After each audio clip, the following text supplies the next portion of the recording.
conducted the 13 November 2024 of the Quad Committee, you were required to authenticate documents submitted by former Senator Trillanes purported to show money trails linked to drug proceeds. Yes, Mr. Chair.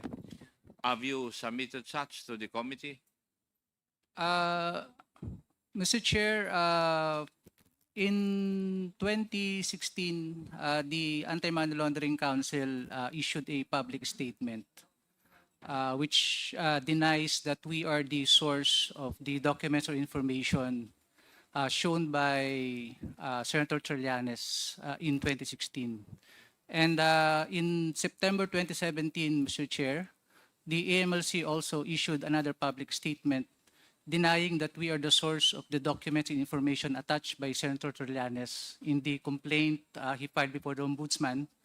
And in the same public statement, the AMLC denied that we furnished the Office of the Ombudsman such documents in relation to the complaint by Senator Trillanes, Mr. Chair. In other words, AMLAC denied that the documents presented by the former Senator Trillanes did not originate from your office. Yes, Mr. Chair. May the QuadCom committee, Mr. Chair, can we ask AMLAC again, since this has come out already in the open, in the committee hearings of this committee, can the AMLAC conduct an investigation proper insofar as the allegations of the former senator are concerned? Mr. Chair, the jurisdiction of the MLC will be had if there will be a unlawful activity, Mr. Chair. So if there will be an unlawful activity that will be filed, then it is the mandate of the AMLC to conduct a financial investigation, Mr. Chair. Thank you. Mr. Chair, we also issued invitations to Mr.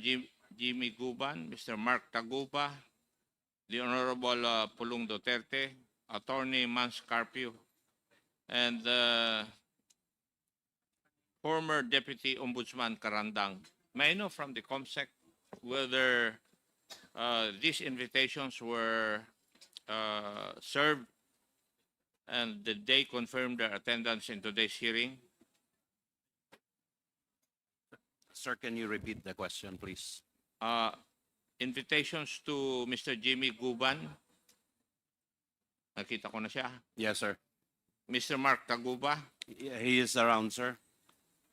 The Honorable Pangulong Duterte. We sent him notice. We did not send him an invitation, sir, but we gave him notice. Of the schedule of the Yeah, hearing. of the schedule of today's hearing. Thank you. Attorney Mans Carpio. We sent him an invitation, and in reply, he sent us his reply, sir, and a copy of which is distributed to members. Thank you. And we also have invited former PNP officers pursuant to the request of the Honorable Chairman Caraps Paduano. Yes, sir. Are they present? Mr. Chairman, With the indulgence of Congressman Acop, I think this pertains to the admin matters as well that we are Yes. discussing. Yes, yeah, Congressman. Paduano. Mr. Chairman, just for the information of the Honorable Chairman of the Committee on Transportation, Chairman Acop, the following former dismissed, under appeal, police officers, namely Police Lieutenant Colonel Hipana, Lamses, Condag, Gumbok, Police Major Vicente, Police Major Reo Maymay, Police Major Kenneth Militar, and Police Lieutenant Colonel Brenyas. Since they travel from Iloilo to Manila, they will be arriving at 1 o'clock this afternoon, Mr. Chairman. And the invitation officially was sent also to the Napolcom Region 6, addressed to Attorney Jiro Masuga and Mr. Napoleon Arostique. And I think they're present, Mr. Chairman. Just for information of Chairman Akop and this honorable committee. Thank you, Mr. Chairman. Thank you, Mr. Chair. Lastly, did we invite former Deputy Ombudsman Carandang?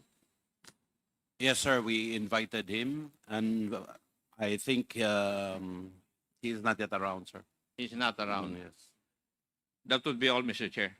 Thank you, Congressman Akop. Chairman. May I ask from the COMSEC first, did the former Deputy Ombudsman Karandang confirm this attendance for today's hearing? No, sir. Okay, thank you. Congressman Chairman. Paduano. With that, Mr. Chairman, I move that we issue once again an invitation to former Deputy Ombudsman Carandang. So move, Mr. Chairman.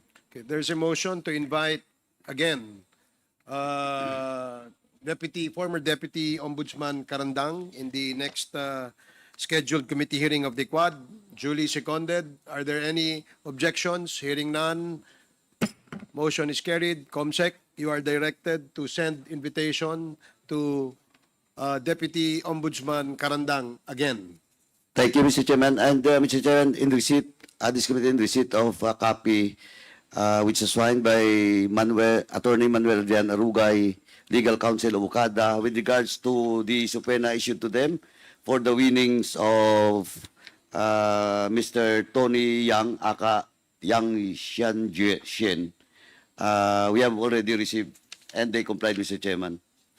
And Mr. Chairman, May I know, Your Honor, if indeed Mr. Tony Yang won? the figures that was stated is 5,07,780 pesos. So there was a winning. From, Yeah, okay, thank you. confirm, Mr. Chairman. Now, next, Mr. Chairman, we have here a request coming from Mr. Gumban asking for a regular medical checkup, and his last checkup was February 20, 2023. So with this, Mr. Chairman, and supposedly he will be scheduled for checkup this 10 December 2024. Mr. Chairman, with that, Mr. Chairman, I move that we will direct the medical officer of the House to check Mr.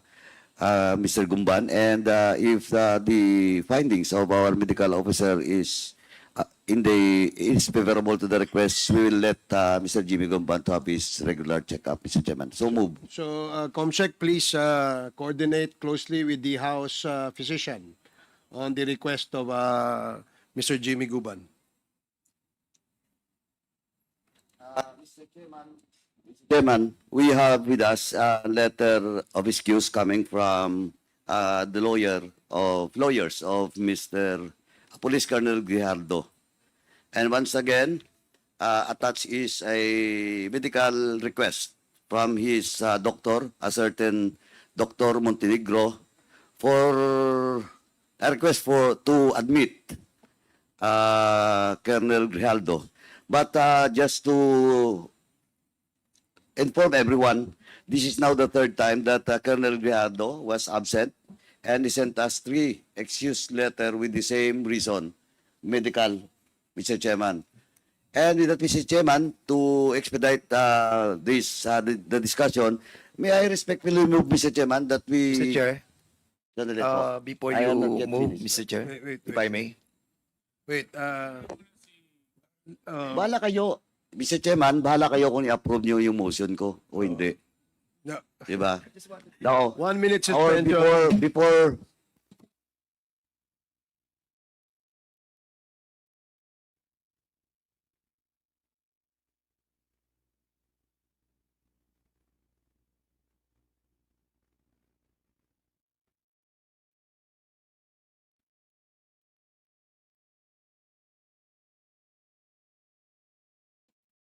Hearing resumed. Mr. Chairman, thank you. With the indulgence of the Honorable Chairman Dan Fernandez. Mr. Chairman, with these 3 letters sent to us, it's all about medical, with the attached medical request and certificate. May I respectfully move, Mr. Chairman, that we will direct our medical officer in the house to check personally the